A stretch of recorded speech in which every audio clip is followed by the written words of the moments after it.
자, 그래서 우리가 기본권의 제한을 받고요. 그 다음에 봐야 될 것이 이제 인권 보장을 위한 헌법상 제도적 장치가 무엇이 있는가라고 나왔는데, 자, 국민주권의 원리다라고 하는 건 제목에다가 밑줄. 당연히 국민주권의 원리는 국민들이 나라의 주인이다라고 해서 나와 있는 것이 바로 국민주권의 원리. 그쵸? 페이지 26페이지에 기본권 인권 보장을 위한 장치 이야기가 되니까는 국민주권주의 21페이지. 그래서 보장을 위한 제도적 장치 하게 되면 국민주권주의 하나 밑줄 쳐놓고요. 자, 그 다음에 두 번째가 법치주의가 있어요. 국민주권주의 있고 법치주의라고 하는 것이 있는데, 법치주의는 언제부터 등장한 거냐면 근대 이후부터 법치주의가 등장합니다. 그래서 법치주의라고 하는 것이 근대 이후부터 등장한 건데, 이건 왜 그러냐면 중세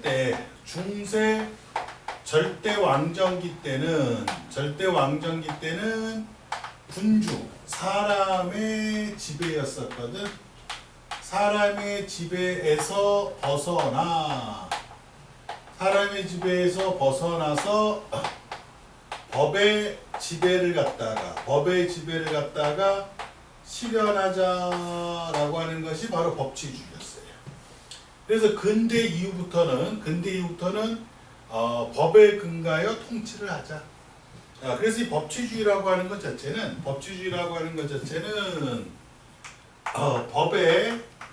법에 국가의 권력이라든지 국가의 권력도 종속이 되어야 되고, 그 다음에 국민의 기본권의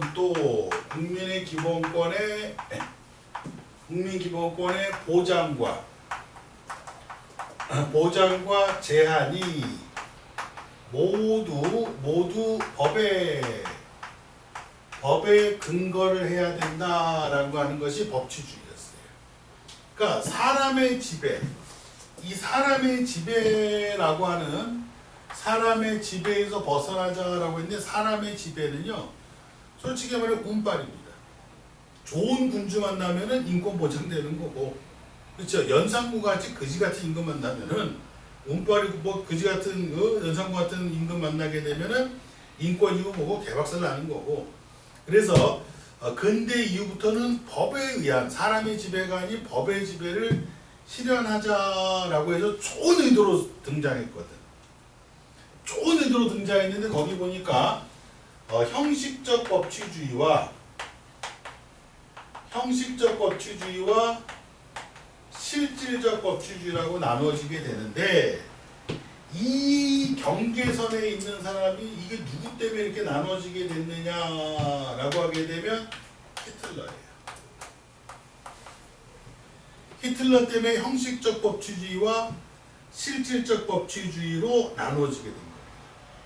그러니까 형식 법치주의와 실질 법치주의 사이에 히틀러 써놓으면, 히틀러 이후부터가 실질적 법치주의가 필요하다라는 생각이 들기 시작한 거예요. 그러면 히틀러도 법에 따른 통치를 한 거는 맞아요. 근데 이 히틀러는 거기 나온 것처럼 목적이나 내용은 고려하지 않았어요. 이 사람은 형식 법치주의에서 법의 내용은 상관없다.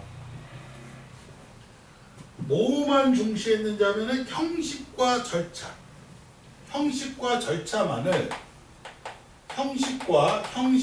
뒤에 나왔죠? 절차만을 강조합니다. 목적과 내용은 상관없고 형식과 절차만을 강조했어요. 그러니까 내용은 상관없다. 그러니까 이때는 인권이고 법과, 그러니까 이것 때문에 결국에 뭐가 된 거는 법만능주의가 등장한 거예요. 법만능주의. 법이면 다 되는 거야. 내용이 무슨 상관이야. 이런 논리가 등장한 거예요. 그래서 그 밑에 나온 것처럼 통치 절차가 합법적이기만 하다면 독재 정치도 정당화될 수 있다. 그러니까 독재 정치도 정당화된다라는 것에 포커스를 맞춰주세요. 자, 독재 정치도 정당화된다라고 하는 것 자체가 바로 이게 법만능주의에 빠지면서 뭐가 가능해진 거냐면은 합법적 독재라고 하는 것을 합법적 독재를 정당화시켰다라는 겁니다. 합법적 독재를 법은 어디서 만든다고 해서 법은 국회의회에서 만드는 거죠. 히틀러는 법을 누가 만들 수 있냐면 지가 만들 수 있어. 그리고 상위법 우선의 원칙이 지켜야 되는 상위법 우선의 원칙도 개무시해요. 히틀러 내가 우연찮게 새벽에 1시쯤에 다큐멘터리 채널을 보는데 히틀러에서 나오더라고. 그래서 관심 있게 봤어요. 야, 근데 진짜 나쁜 새끼더구만. 우리 사형제도 배웠잖아. 사형제도도 결국에는 여러 가지 인권과 공공성을 위해 사형제도가 필요한 거였잖아요. 그런다 할지라도 사형을 실시한다 할지라도 기본적 인권을 보장을 해야 되거든. 그래서 죽이더라도 고통을 최소화시키면서 고통을 오랫동안 느끼게 하면 안 되잖아. 근데 얘는 유대인들 갖다가 집단 학살한 것도 모자라서 잘못해서 사형시킬 때요. 뭘로 사형시켰냐라고 했더니 야 진짜 끔찍하네. 피아노 줄로 사형시켰대. 피아노 줄 가는 거 있잖아. 근데 무지칠기잖아. 그걸 목을 맨 거야. 그러니 얼마나 그 목을 맨 그 피아노 줄에 매고 그래서 하면 얼마나 고통스럽겠어. 그러니까 발버둥 치면은 그 피아노 줄 서서히 목을 살을 파고 들어가지고 어떻게 되는 거냐? 그렇게 해서 죽여버리는 거야. 야, 그리고 잔혹한 그 잔혹함이 엄청나요. 근데 히틀러 어떻게 했어요? 죽을 때 우리가 잡아서 죽였나? 자살했죠. 과연 히틀러일까? 나도 소름이 돋더라고. 새벽 1시 반쯤에 갑자기 나레이터가 나레이션을 하면서 그의 시신 장면이 발견이 됐는데 옆에 와이프가 죽어 있었고 와이프는 총 맞아 죽은 게 아니라 약 먹고 죽었어요. 근데 히틀러는 입에다 총을 물고 총을 쐈다는 거야. 그럼 앞면이 없어져요. 총알이 가까운 데서 맞잖아. 이게 총알이 총구가 이게 나선형으로 되어 있거든. 소관이. 그러니까 이렇게 날아가다 보니까 탁 맞으면은 이게 파고들어서 구멍은 조그만데 뒤가 뻥 뚫리는 게 가까운 데서 맞으면은 그 사람 죽이는 거거든. 총알 뿅 하고 튕 간통에서 나가면 안 죽을 수도 있어요. 근데 파고드니까 죽는 거야. 그래서 뚜껑 열린다라는 소리 하면 절대 안 되는 거예요. 그 군대에서 쓰는 군대 용어입니다. 뚜껑 열린다는 게 여기다 대고 총을 땅 쏘면 이게 날아가는 거거든. 이게 뚜껑 열린다는 소리거든요. 그러니까 우리 열받아 뚜껑 열려 이런 소리 하면 안 돼. 그 군사 그 군대 문화의 잔재야 잔재. 박쥐 대통령도 총 맞아 죽었잖아요. 여기로 총을 여기 들어가서 가까운 데 쐈잖아. 그렇죠? 여기다 쳤는데 이미 병원에 옮겼을 때는 여기가 없었대. 그 의사가 벌써 머리를 만지는데 손이 쑥 들어가더라고요. 그러니까 딱 맞고 피 끓는 소리하고 푹 쓰러졌는데 이미 그때는 이게 날아가니까 죽은 기라. 근데 그때 다큐멘터리에서 뭐라고 하냐면은 과연 히틀러였을까? 어딘가에 살아있진 않았을까? 왜 그 당시 유전자 검사하는 능력도 없었고 유전자를 등록하는 것도 아니었고 근데 독재제도는 그와 비슷한 사람들 갖다가 갖다 놓는 경우가 있거든. 그 얼굴을 못 알아보게 해서 그렇게 죽이고 자기 도망간 거 아닌가. 근데 최근에 히틀러 시대 때 살았던 사람들이 제3세계 멕시코나 중남미로 도망가고 살다가 검거되는 모습들이 등장하기 시작했거든. 그래서 그 나레이터도 과연 히틀러였을까? 소리를 쫙 끼치고 살아있었다면 잡았어야 되는데. 그쵸? 나쁜 놈입니다. 그러니까 얘는 법이면 다 된다. 그러니까 악법을 만드는 거죠. 북한의 김정은은 지 마음대로 하는 걸까요? 물론 지 마음대로 하는 것도 있지. 근데 걔도 법에 근거해서요. 걔네들도 헌법이 있고 북한도 헌법이 있고 법에 근거해서 재판하고 법에 의해서 하는데 그 법이 뭐예요? 형식과 절차만을 강조하지 내용은 상관이 없다는 겁니다. 브루나이 왕국이라고 하는 아주 유명한 국가가 있거든요. 잘 살아요. 국민들이 국왕을 갖다가 아주 떠받치며 사는 나라야. 근데 거기 형법 중에 하나가 절도를 하다 걸리면은 왼쪽 손목을 자른다. 왼쪽 손목이 없으면 이게 절도죄야. 그 다음에 두 번째 걸리면은 발목을 자른다. 이게 이슬람 국가거든요. 그런 형법을 만든다. 그럼 그거는 아무리 절차를 제대로 지켰다 해도 정의로운 법일까? 아니죠. 인권을 보이지. 도둑질하면 그 도둑질 잘못한 거면 깜빡 가면 되지. 손목을 자른다는 게 거짓말하면 혈압 뽑아버린다. 거짓말이죠. 말이 안 되는 거지. 그게 형식적 법칙이죠. 법만능주의. 법이면 이 법만능주의는요. 법이면 다 된다라고 하는 것이 바로 법만능주의. 근데 히틀러 시대를 경험해서 안 되겠다. 목적과 법을 만드는 목적과 내용도 중요하게 봐야 되겠다. 다시 말해 실제 법치주의는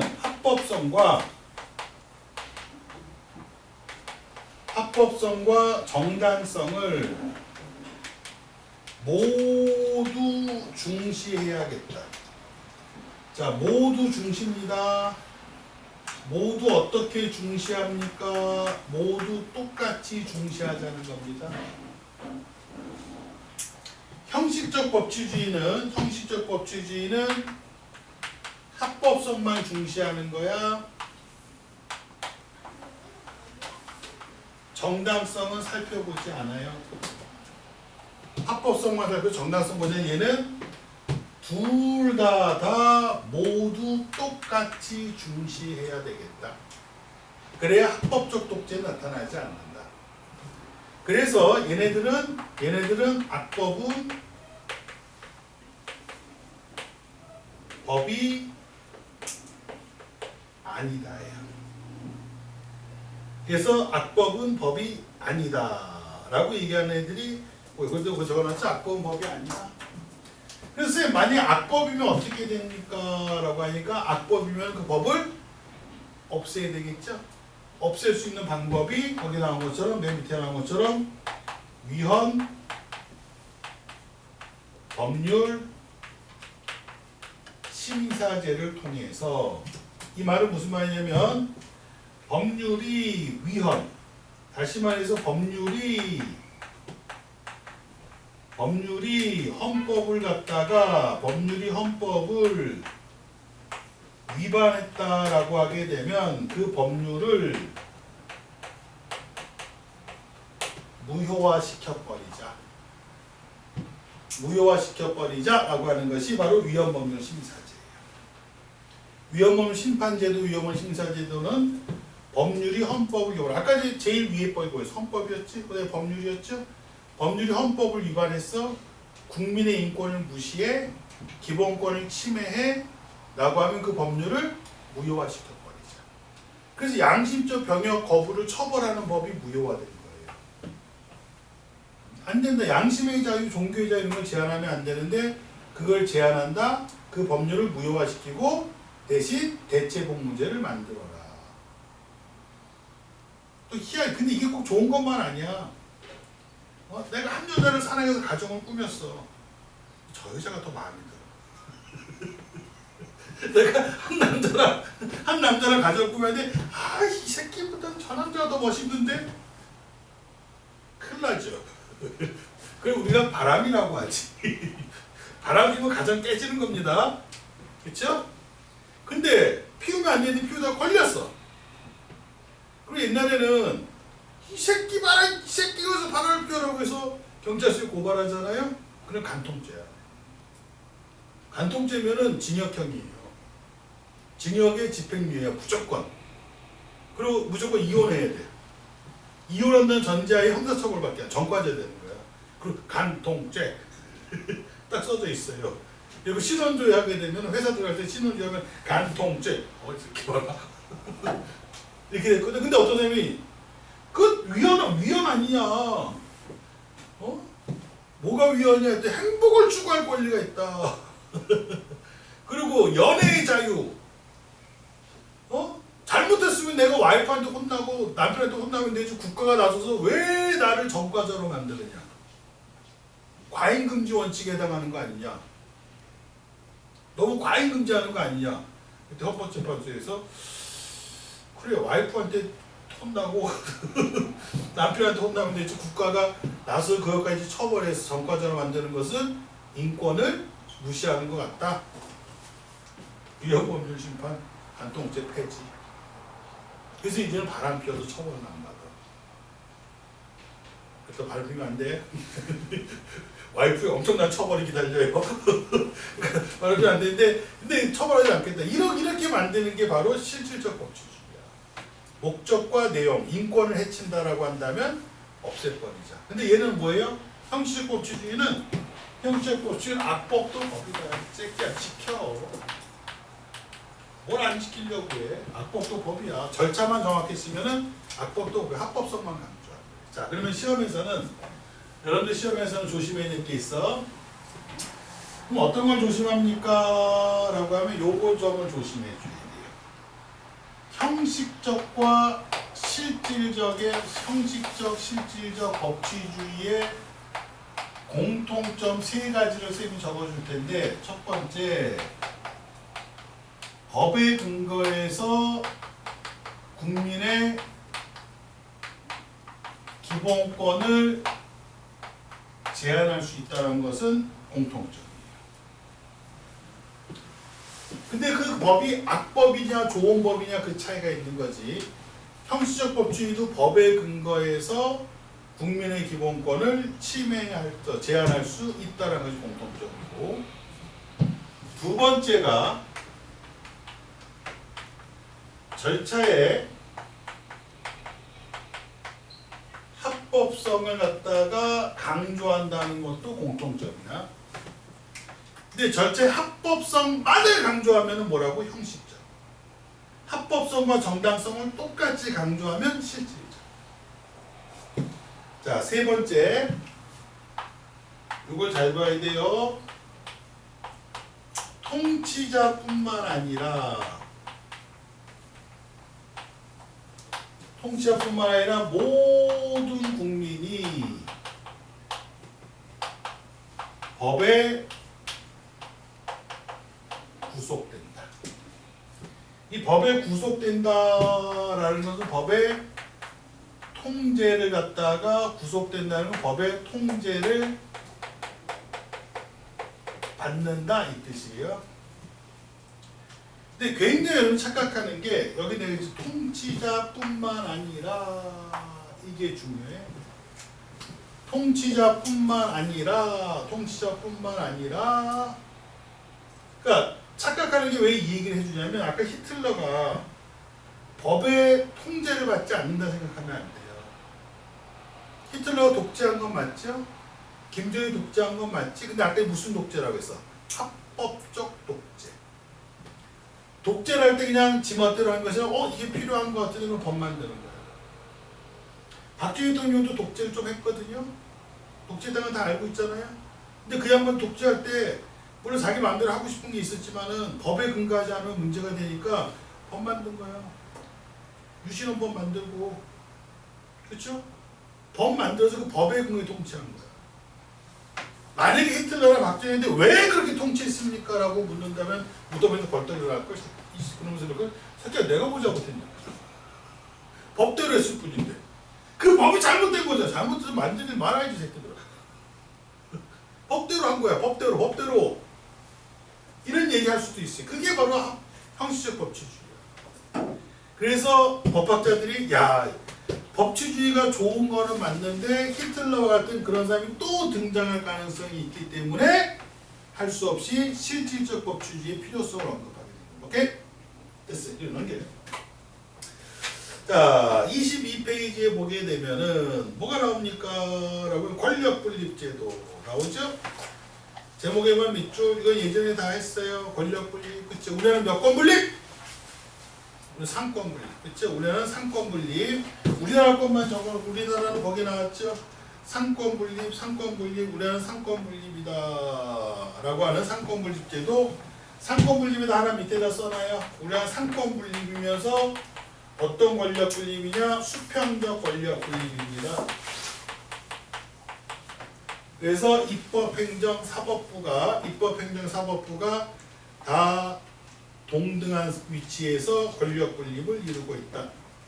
우리나라의 권력 분립 제도 그림으로 나와 있는 거 있죠? 요건 시험 전에 암기. 선생님들이 반드시 설명하실 겁니다. 근데 지금 내가 설명해서 암기하라고 해봤자 의미가 없어요. 언제 암기하라고? 시험 전에 암기. 오케이?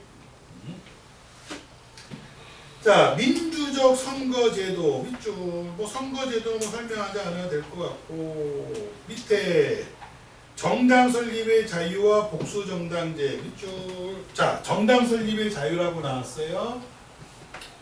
자, 우리는 정당 설립의 자유라고 나왔는데, 정당 설립의 자유라고 했을 때 정당 설립은 우리나라는 허가제가 아니라 신고제입니다. 정당 설립의 자유에서 허가제가 아니라 신고제가 되어집니다 라고 보시면 돼요. 허가제가 아니라 신고제로 운영이 되어진다. 만약 허가제라고 하면 허가 안 해주면 자유가 있는 게 아니겠지. 그렇죠? 정당을 만들어서 신고하면 돼요. 그리고 복수정당제라고 나왔는데, 복수정당제는 반드시 필수적이에요. 복수정당제가 인정되지 않는 국가는 자유민주주의 국가라고 얘기할 수가 없다. 그것만 기억하면 됩니다. 자, 그 다음에 이제 기본권 구제 제도라고 하는 것이 있는데, 자, 요게 내용이 되게 뒤에 많은 것 같지만요, 간단하게 보시면 돼요. 어떻게 보느냐라고 하게 되면, 정리해 주는 것만 보면 돼. 기본권 구제 제도에서 헌법재판소가 있어요. 헌법재판소다라고 하는 것은 지위, 기본권 보장기관이라고 나왔잖아요. 기본권 보장기관. 근데 기본권의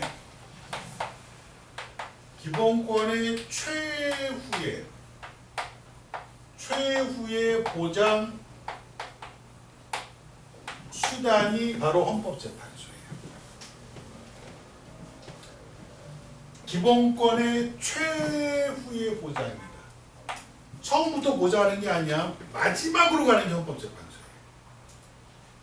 최후의 보장 수단이다라고 하는 것은 헌법재판소의 마지막으로 가는 거다. 마지막으로 간다. 마지막으로 간다. 그 동안에는 다른 노력 다 해봐라. 다른 노력 다 해봤는데도 안 되면은 그때는 마지막 수단으로 가는 것이지, 처음부터 난 혼자 헌법재판소로 한번 가봐야지 라고 하는 것이 아니란 말이에요. 그리고 헌법상 독립기관이고, 하나만 더, 헌법상 독립기관이고, 헌법재판소는 말 그대로 헌법과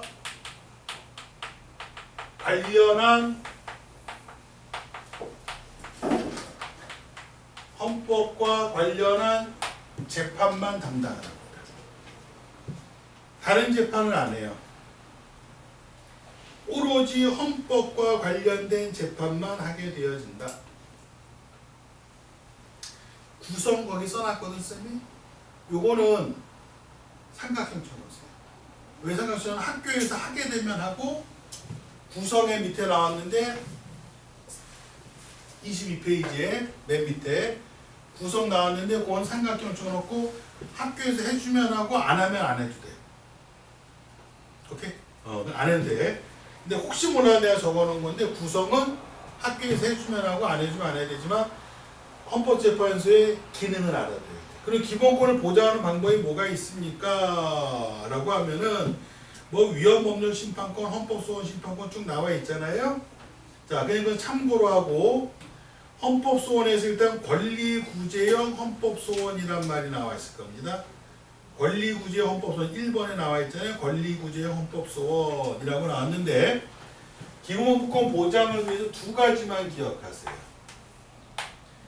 첫 번째가 권리구제형 헌법소원인데 딴 거 체크하지 말고 1학년 때는 뭐만 체크하면 됩니까? 라고 하게 되면 우리 교재 나왔지만 공권력의 작용에 의해서 다시 말해서 국가에 의해서 기본권이 침해당했다라고 하면 이것을 갖다 구제해달라라고 하는 것이 권리구제 헌법소원. 내 권리가 침해당한 것 같으니까는 이것을 구제해 주십시오라고 하는 것이 말 그대로 권리구제형 헌법소원. 말 그대로죠. 권리를 구제해달라라고 해서 권리구제 헌법소원이야. 그럼 이거는 시험 문제 선생님들 낼 때 재판과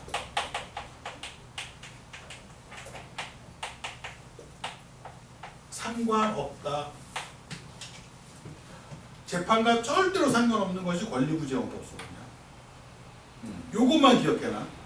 공권력의 작용, 국가에 의하여 기본권이 침해당했는데 그랬을 때 내 기본권을 권리를 구제해 주세요 라고 헌법재판소에 물어볼 수 있는 게 권리구제형이야. 재판과 상관없어요. 그러면은 몇 명 이상이 찬성해야 됩니까? 라고 하게 되면 권리구제형 헌법소원의 찬성은 9인 내 재판관 중 6인 이상이 찬성을 하게 되면 구제가 되는 거야. 9명의 재판관이 헌법재판소가 그 중에서 6명이 찬성이야. 과반수가 아니야. 6명 이상이 찬성하게 되면 기본권 권리를 구제해 주는 거야. 그 권리를 구제해 주는 것이 9명의 재판관 중 9명의 재판관 중 6인 이상이 찬성하면 구제해 준다. 예전에 일산에서 고등학교 3학년 여학생이 권리구제 헌법소원을 걸었어요. 뉴스에 나왔었어요. 왜 걸었느냐 했더니 얘가 여러 군데다 다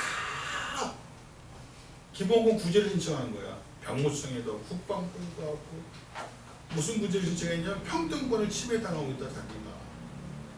네가 왜 평등권 침해당했냐라고 했더니 나도 군대 가고 싶다. 남자들처럼. 근데 신체검사 받고 나도 사병으로 가고 싶다. 이 여자들은 신체검사 받고 사병으로 갈 수가 없거든요.